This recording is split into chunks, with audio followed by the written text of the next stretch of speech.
Assalamualaikum warahmatullahi wabarakatuh. Hai anak-anak, selamat pagi. Berjumpa kembali dengan Ibu Rinda Nizakia dari SMP Negeri 49 Bandung. Nah, kali ini Ibu akan mengajak kalian untuk bagaimana sih mengenal yang namanya teks eksplanasi ya. Nah, tujuannya adalah supaya kalian nanti mampu menjelaskan apa itu pengertian teks eksplanasi dan juga kalian dapat menjelaskan struktur teks eksplanasi. Baik, sebelum kita mulai, Ibu akan menampilkan sebuah tayangan terlebih dahulu ya. Silahkan kalian simak baik-baik video berikut ini.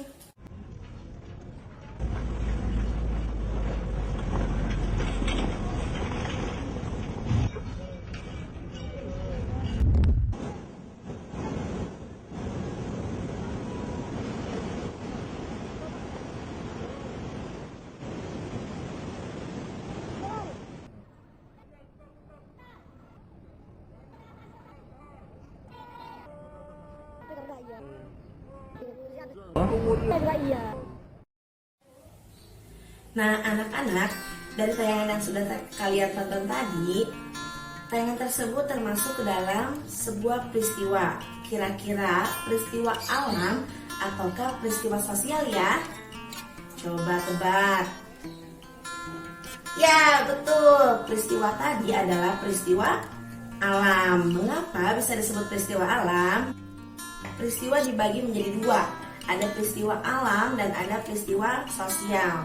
Apakah yang maksud dalam peristiwa alam dan peristiwa sosial tersebut? Nah, kalau peristiwa alam adalah suatu kejadian atau fenomena yang terjadi pada suatu lingkungan karena adanya faktor alam tanpa campur tangan dari manusia. Seperti tayangan tadi ya, kalian sudah menyaksikan tadi sebuah tayangan video mengenai tsunami ya. Bencana tsunami itu disebabkan oleh alam, begitu, tanpa adanya campur tangan manusia.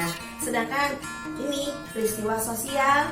Nah, kalau peristiwa sosial itu adalah kejadian atau interaksi manusia terhadap manusia lainnya dalam bermasyarakat. Contohnya misalnya tawuran ya, kemudian adanya misalnya perkelahian, itu bisa disebut dengan peristiwa sosial gitu. Nah, peristiwa-peristiwa tersebut sangat erat kaitannya dengan teks eksplanasi. Mengapa? Karena teks eksplanasi itu adalah sebuah teks yang berisi tentang proses-proses yang berhubungan tentang fenomena-fenomena alam, sosial, ilmu pengetahuan, budaya, dan lainnya.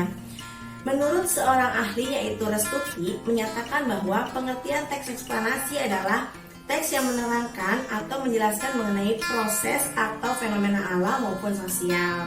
Baik, kita lanjutkan. Tujuan dari penulisan teks eksplanasi itu adalah untuk menjelaskan proses terciptanya sesuatu yang terjadi secara alamiah atau proses bekerjanya fenomena alam maupun sosial.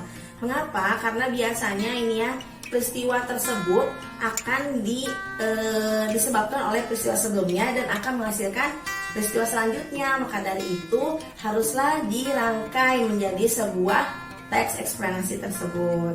Baik, kita lanjutkan ya. Adapun ciri-ciri teks eksplanasi, kalian bisa lihat ya di belakang Ibu. Di sini ada 3 ciri teks eksplanasi. Yang pertama adalah strukturnya terdiri dari 3 bagian, yaitu pernyataan umum, ya, urutan sebab akibat, dan interpretasi seperti yang telah dijelaskan tadi Ibu ya.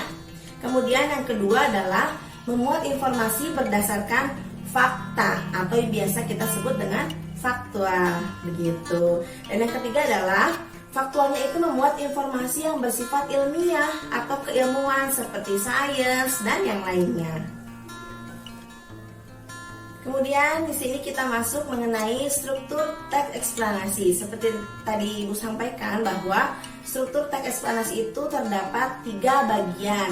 Yang pertama adalah pernyataan umum, kemudian deretan penjelas. Ya, biasanya kalau di buku-buku itu deret penjelas, tapi sama saja ada yang deretan penjelas, ada yang deret penjelas, begitu ya. Kemudian ada juga yang terakhir yaitu interpretasi. Baik, Ibu akan menjelaskan sama kalian lebih rinci mengenai apa sih pengertian dari struktur tersebut ya. Yang pertama, Pernyataan umum itu berisi tentang penjelasan umum tentang fenomena yang akan dibahas. Bisa berupa pengenalan fenomena tersebut atau penjelasannya gitu ya.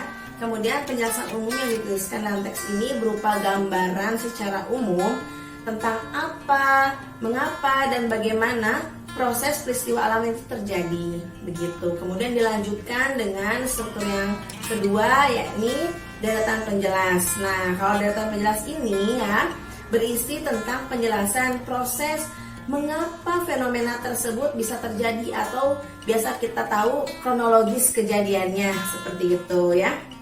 Atau bisa juga nih mengenai terciptanya atau biasa terdiri lebih dari satu paragraf gitu.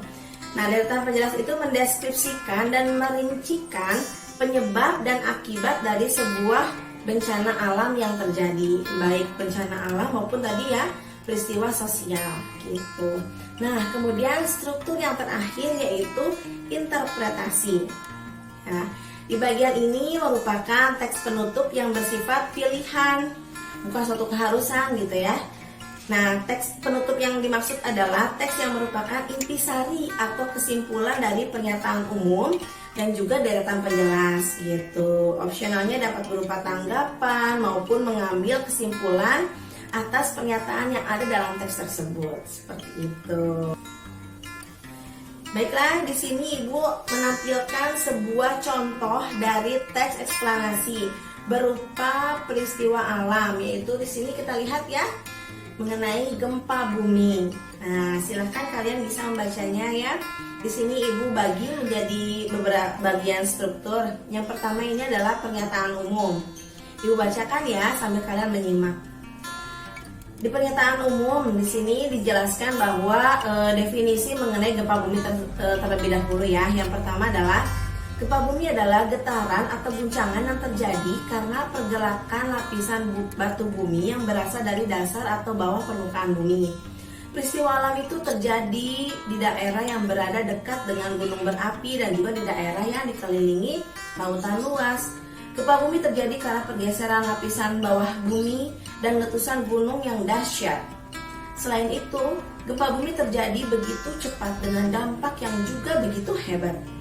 Oleh karena itu, akibat yang ditimbulkan sangat luar biasa. Getaran gempa bumi sangat kuat dan merambat ke segala arah sehingga dapat menghancurkan bangunan dan menimbulkan korban jiwa. Itu tadi struktur pernyataan umum. Kita lanjutkan ke struktur selanjutnya, yaitu struktur deretan penjelas. Baik, kita lihat sama-sama ya. Berdasarkan penyebab terjadinya, gempa bumi dapat digolongkan menjadi dua, yaitu gempa tektonik dan gempa vulkanik. Gempa tektonik terjadi karena lapisan kerak bumi menjadi genting atau lunak sehingga mengalami pergerakan.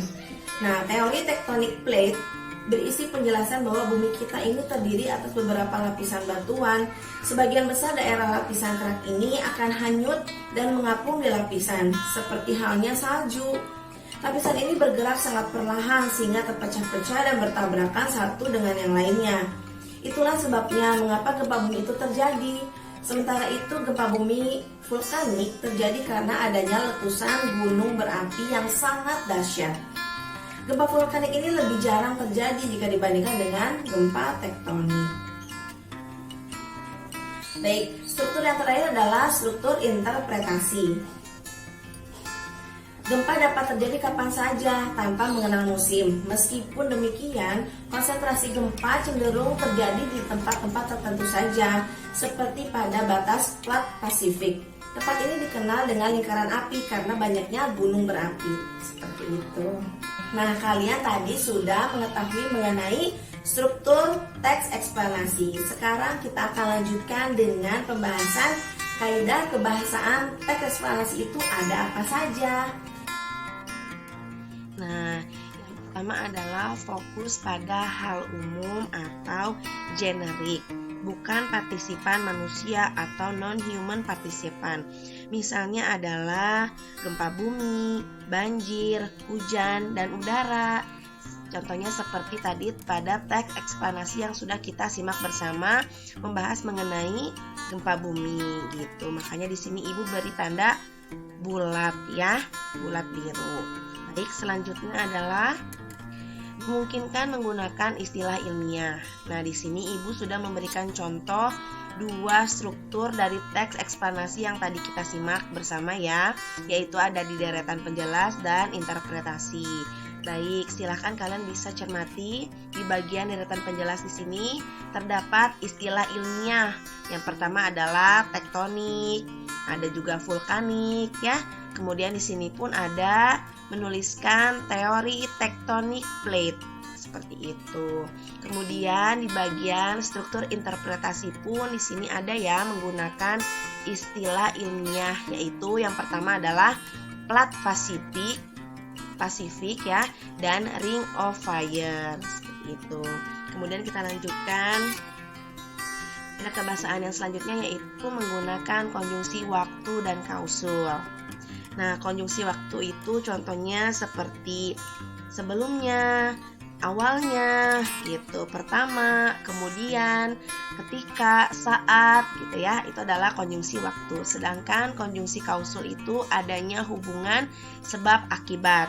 Contohnya adalah jika, karena, bila, oleh karena itu, dengan demikian gitu ya. Nah, baik, kita sekarang akan coba cermati teks yang tadi. Apakah di sini ada konjungsi waktu dan kausulnya? Kita lihat ya di bagian struktur teks eksplanasi bagian pernyataan umum. Di sini ada karena, terjadi karena. Nah, ini menunjukkan adanya konjungsi kausul ya.